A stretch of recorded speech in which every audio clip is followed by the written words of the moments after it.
Hello students, this is मैं हूँ Hasan. Now today in this video we are going to discuss one of the most important applications of Gauss law, that is electric field due to uniformly charged thin spherical cell. Okay, कोई thin spherical cell है और उसकी वजह से हमने उसके बाहर outside point और इनसाइड 2 पॉइंट्स पे हमने इलेक्ट्रिक फील्ड को कैलकुलेट करना है. ओके, तो इसके लिए सपोज कर लेते हैं हमारे पास कोई एक थिन स्फेरिकल सेल है. Let us consider a spherical shell of radius r, और स्फेरिकल सेल का रेडियस कितना इट इज r. ओके, इसके आउटसाइडर यूनिफॉर्मली चार्ज है, तो मैंने सपोज कर लिया इस पे यूनिफॉर्मली पॉजिटिव चार्ज है. थिन स्फेरिकल सेल है बच्चों.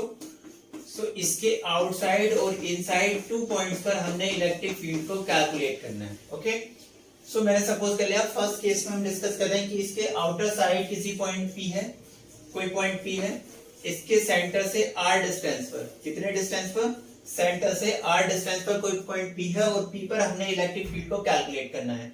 हमने क्या करना है, इलेक्ट्रिक फील्ड को कैलकुलेट करना है at point P. Okay, so for this purpose हमने क्या कर लेते हैं, जब भी हम गॉस थ्योरम को अप्लाई करते हैं, गॉस थ्योरम को अप्लाई करने के लिए हम क्या करते हैं, एक गॉसियन सरफेस चूज करते हैं. सो यहाँ पर जो सिमेट्री हमारी फॉर्म हो रही होगी वो स्फेरिकल सिमेट्री फॉर्म होगी. सो इसके लिए हम क्या करते हैं, एक स्फेरिकल गॉसियन सरफेस कंसीडर करेंगे और उसका रेडियस हम कितना चूज करेंगे, r रेडियस का. ठीक है, सो for this purpose r radius का एक स्फेरिकल गॉसियन सरफेस हमने कंसीडर किया है. और मैंने गॉसियन सरफेस के प्रीवियस वीडियो में हमने डिस्कस किया था कि जब भी हम गॉसियन सरफेस चूज करते हैं वो कैसा होता है, गॉसियन सरफेस के ईच एंड एवरी पॉइंट पर इलेक्ट्रिक फील्ड सेम रहना चाहिए. ठीक है, और इलेक्ट्रिक फील्ड सेम रहना चाहिए. ओके, दूसरी बात हमने क्या डिस्कस किया था कि इलेक्ट्रिक फील्ड और सरफेस एरिया के बीच का एंगल क्या होना चाहिए, 0 होना चाहिए. ओके, सो मैंने एक स्मॉल एरिया कंसीडर कर लिया ds. ds से पास आउट होने वाला फ्लक्स क्या होगा, स्मॉल एरिया कंसीडर किया है, that is d phi is equal to क्या हो जाएगा, स्मॉल फ्लक्स पास आउट होगा, क्या हो जाएगा, e dot ds dot product है, आगे सोल्व करेंगे क्या हो जाएगा, e ds cos थीटा. और मैंने क्या बताया था, गॉसियन सरफेस ऐसा चूज करते हैं कि e और s दोनों सेम डायरेक्शन में चाहिए, मीन थीटा शुड बी 0. तो ये क्या हो जाएगा, e ds cos 0, और cos 0 का वैल्यू क्या होता है 1. तो ये क्या हो जाएगा, total flux pass out through small area, जो स्मॉल एरिया ds हमने कंसीडर किया उससे पास आउट होने वाला फ्लक्स क्या हो जाएगा, e ds. बच्चों एक बात और ध्यान देंगे, यहाँ पर जो थिन स्फेरिकल सेल है इसका मैंने सपोज कर लिया कि यूनिफॉर्मली इस पे चार्ज डिस्ट्रीब्यूटेड है, तो मैंने सपोज कर लिया charge density is sigma. Charge density कितना है, sigma, mean charge per unit surface area, unit surface area पे चार्ज कितना है, सिग्मा. Is it clear. तो इस टोटल पे चार्ज कितना हो जाएगा, टोटल, चलो एक बार अभी हमने फ्लक्स कैलकुलेट किया है, देन टोटल फ्लक्स क्या हो जाएगा, total flux phi is equal to कैसे कैलकुलेट करेंगे, इंटीग्रेट कर देंगे D phi, integration D phi का वैल्यू क्या हो जाएगा, e into D S. E constant रहेगा ईच एंड एवरी पॉइंट पर. ds के ईच, ds आप चाहे यहाँ ले लो या यहाँ कंसीडर करें या यहाँ कंसीडर करें, आप किसी भी पॉइंट पे ds small surface area consider करें इस गॉसियन सरफेस का, उसके ईच एंड एवरी पॉइंट पर e का वैल्यू क्या रहेगा, कांस्टेंट रहेगा. सो इसको इंटीग्रेशन से रिमूव बाहर निकाल देते हैं. सो क्या हो जाएगा, e into integration of ds. ds क्या है, वो एरिया जिससे फ्लक्स पास आउट हो रहा है. अब चार्जेस के इनसाइड एनक्लोज है तो इस सारे एरिया से फ्लक्स पास आउट होगा. कौन से एरिया से, इस सारे एरिया से ही तो फ्लक्स पास आउट होगा. सो ये एरिया कितना है, एक स्फीयर फॉर्म हो रहा है, इसकी रेडियस कितनी है, r. तो ये एरिया कितना हो जाएगा, 4 पाई r स्क्वायर. तो e total surface area, integration ds का क्या मतलब, इंटीग्रेशन हम कहाँ करते हैं, ऐड करने के लिए. ds मीन छोटे छोटे एरिया को ऐड किया, सो क्या बन जाएगा, टोटल एरिया. और जो गॉसियन सरफेस है उसका टोटल एरिया क्या हो जाएगा, 4 पाई r स्क्वायर, बिकॉज इसकी रेडियस कितनी है, r. So this is the total flux passing through the Gaussian surface, total flux passing through the Gaussian surface. अब अगर हम बात करें टोटल फ्लक्स को हमने कैलकुलेट कर लिया, total charge enclosed in the Gaussian surface, total charge enclosed in Gaussian surface. So Gaussian surface में जो टोटल चार्ज एनक्लोज होगा दैट इज, मैंने सपोज किया Q. सो Q का वैल्यू कितना होगा, ध्यान देंगे, देखिएगा गॉसियन सरफेस में जो चार्ज एनक्लोज्ड है वो ये सारा चार्ज एनक्लोज्ड है। सो ये टोटल जो स्फेरिकल सेल हमने कंसीडर किया उसके टोटल ओवर एरिया पे डिस्ट्रीब्यूटेड है चार्ज। यूनिट एरिया पे चार्ज कितना सिग्मा, यूनिट एरिया पे चार्ज कितना सिग्मा, तो इसका टोटल एरिया कितना हो जाएगा, आर रेडियस है जो स्फेरिकल सेल कंसीडर किया है, सो उसका एरिया कितना हो जाएगा 4 pi R square. Unit area पे चार्ज कितना सिग्मा, तो अगर 4 पाई आर स्क्वायर से मल्टीप्लाई कर देंगे तो क्या हो जाएगा, टोटल एरिया में जो भी चार्ज होगा, या मैं कहूं टोटल स्फेरिकल सेल जो है उस पर जो चार्ज होगा उसका वैल्यू कितना आ जाएगा, sigma into 4 pi R square. This is the total charge enclosed in Gaussian surface. Okay, and we know that according to Gauss theorem total flux का इक्वल होता है,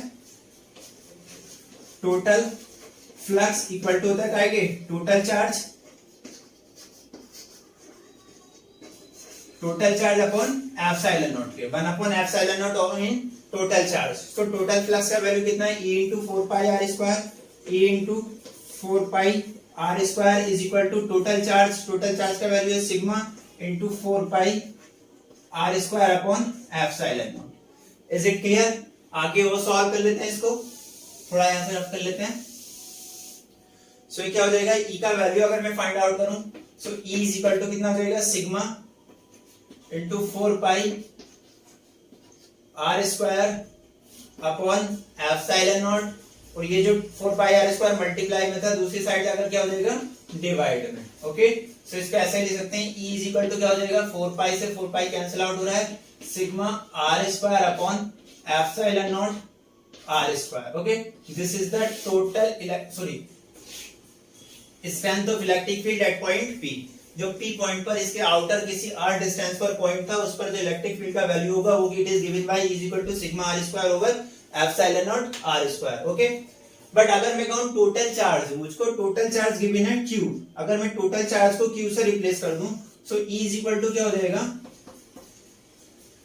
E इज इक्वल टू ये क्या था total charge, so total charge की place पर मैं Q put कर दूं तो क्या हो जाएगा Q, और ये क्या बचेगा 4 pi epsilon naught R square, ये तो बचेगा, देखो 4 pi epsilon naught R square जो टोटल चार्ज है 4 पाई आर स्क्वायर सिग्मा, इसको मैंने Q से रिप्लेस कर दिया, तो E का वैल्यू क्या हो जाएगा Q upon 4 pi epsilon naught R square, और ऐसे ले सकते हैं 1 upon 4 pi epsilon naught Q over R square.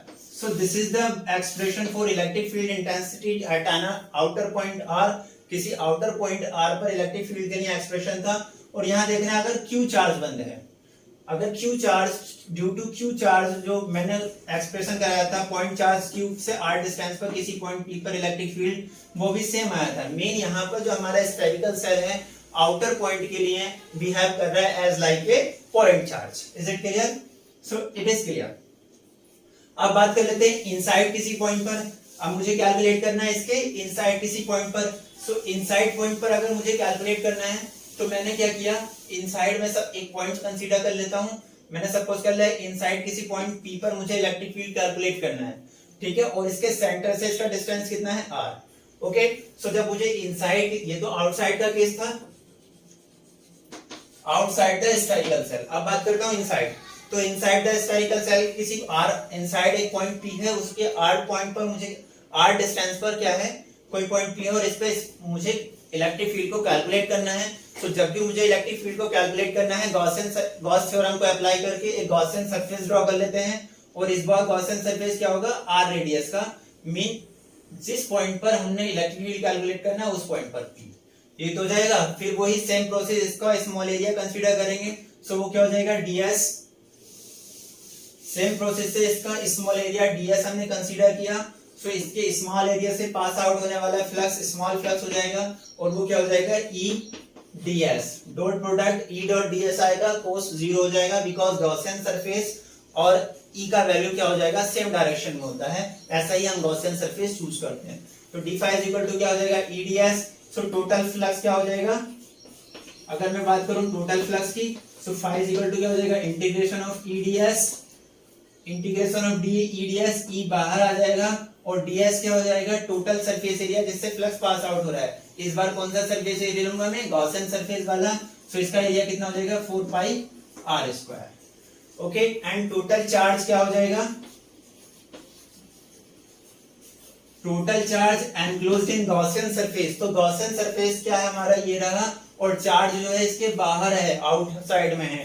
तो गॉसियन सरफेस के इनसाइड तो कोई भी चार्ज एनक्लोज नहीं हो रहा, इट मीन टोटल चार्ज क्या हो जाएगा, 0।